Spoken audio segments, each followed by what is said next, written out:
2 Chronicles chapter 35. Josiah kept a Passover to the Lord in Jerusalem. They slaughtered the Passover lamb on the 14th day of the first month. He appointed the priests to their offices and encouraged them in the service of the house of the Lord. He said to the Levites who taught all Israel and who were holy to the Lord, "Put the holy ark in the house that Solomon, son of David, king of Israel, built. You need no longer carry it on your shoulders. Now serve the Lord your God and his people. Make preparations by your ancestral houses, by your divisions, following the written directions of King David of Israel and the written directions of his son Solomon. Take position in the holy place, according to the groupings of the ancestral houses of your kindred, the people, and let there be Levites for each division of an ancestral house. Slaughter the Passover lamb, sanctify yourselves, and on behalf of your kindred make preparations, acting according to the word of the Lord by Moses." Then Josiah contributed to the people as Passover offerings for all that were present, lambs and kids from the flock to the number of 30,000, and 3,000 bulls. These were from the king's possessions. His officials contributed willingly to the people, to the priests, and to the Levites. Hilkiah, Zechariah, and Jehiel, the chief officers of the house of God, gave to the priests for the Passover offerings 2,600 lambs and kids and 300 bulls.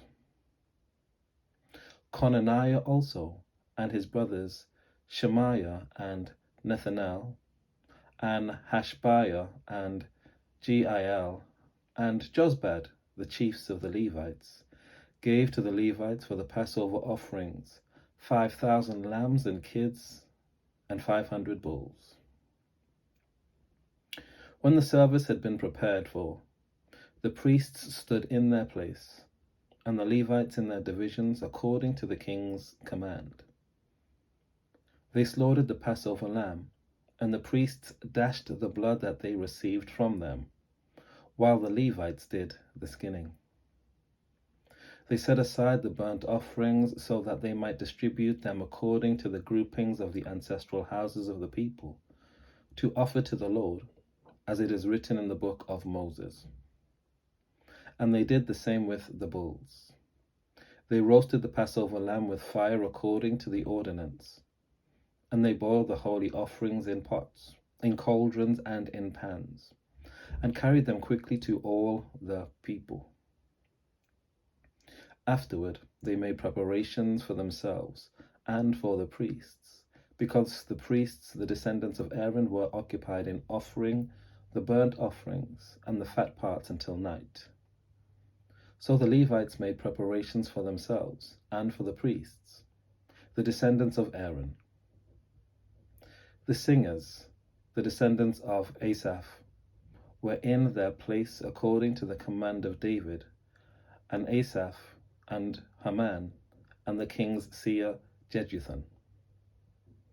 The gatekeepers were at each gate. They did not need to interrupt their service. For their kindred, the Levites made preparations for them. So all the service of the Lord was prepared that day, to keep the Passover and to offer burnt offerings on the altar of the Lord, according to the command of King Josiah. The people of Israel who were present kept the Passover at that time, and the festival of unleavened bread 7 days. No Passover like it has ever been kept in Israel since the days of the prophet Samuel. None of the kings of Israel had kept such a Passover as was kept by Josiah, by the priests and the Levites, by all Judah and Israel who were present, and by the inhabitants of Jerusalem.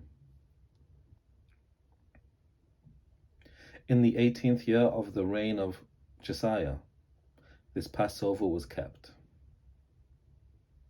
After all this, when Josiah had set the temple in order, King Necho of Egypt went up to fight at Carchemish on the Euphrates, and Josiah went out against him.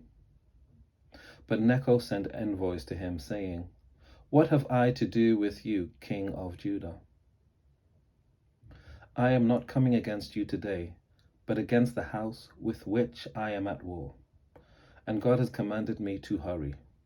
Cease opposing God, who is with me, so that he will not destroy you."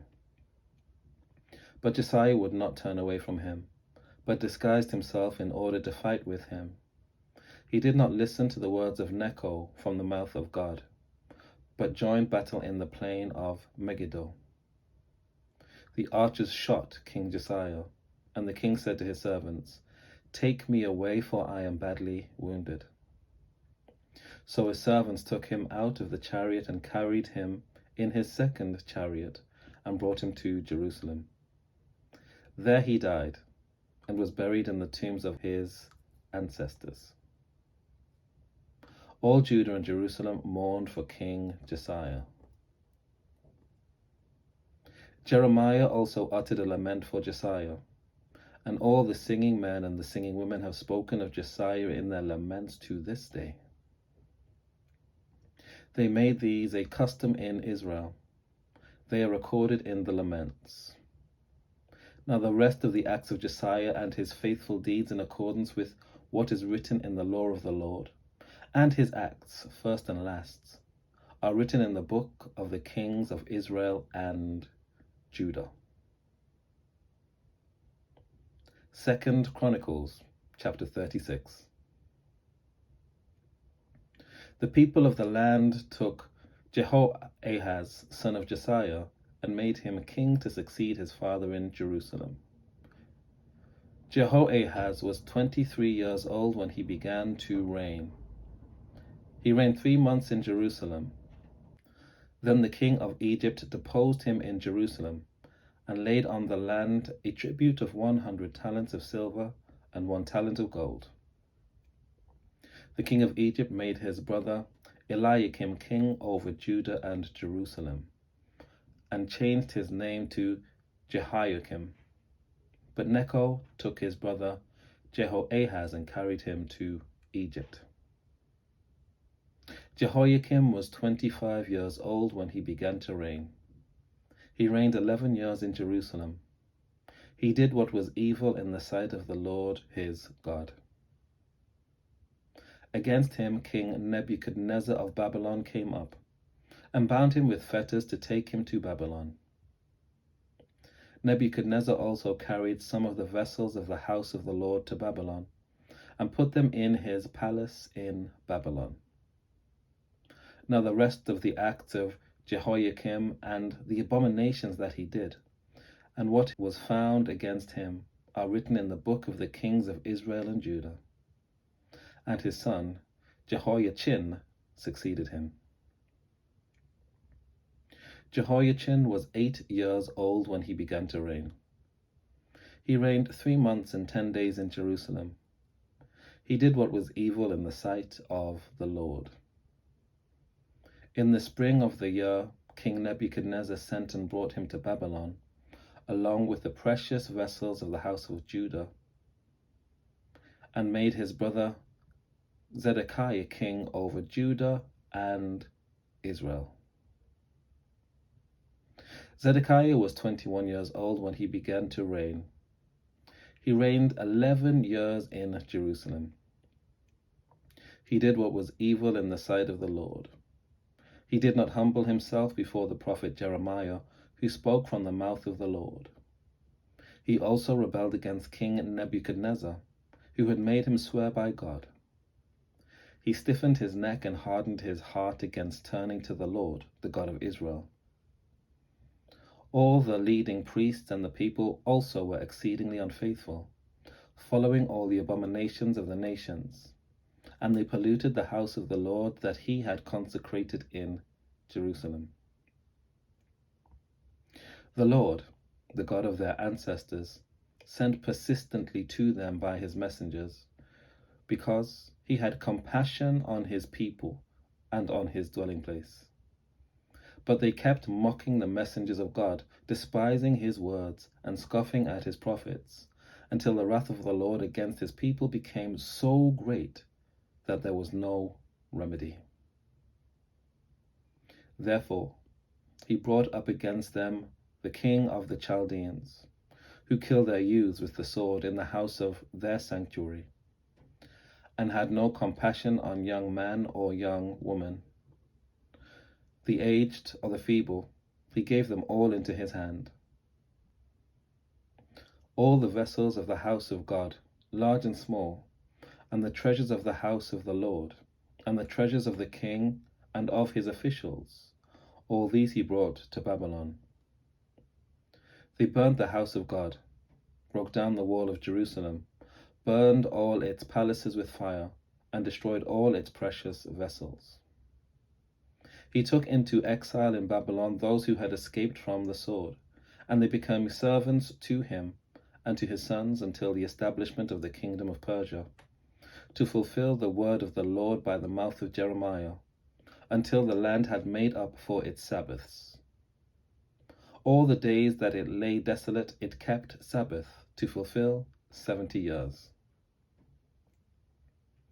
In the first year of King Cyrus of Persia, in fulfillment of the word of the Lord spoken by Jeremiah, the Lord stirred up the spirit of King Cyrus of Persia, so that he sent a herald throughout all his kingdom, and also declared in a written edict, "Thus says King Cyrus of Persia, the Lord, the God of heaven, has given me all the kingdoms of the earth, and he has charged me to build him a house at Jerusalem, which is in Judah.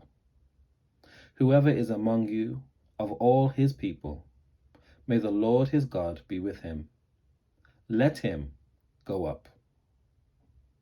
Take care. God bless. I'll see you next time.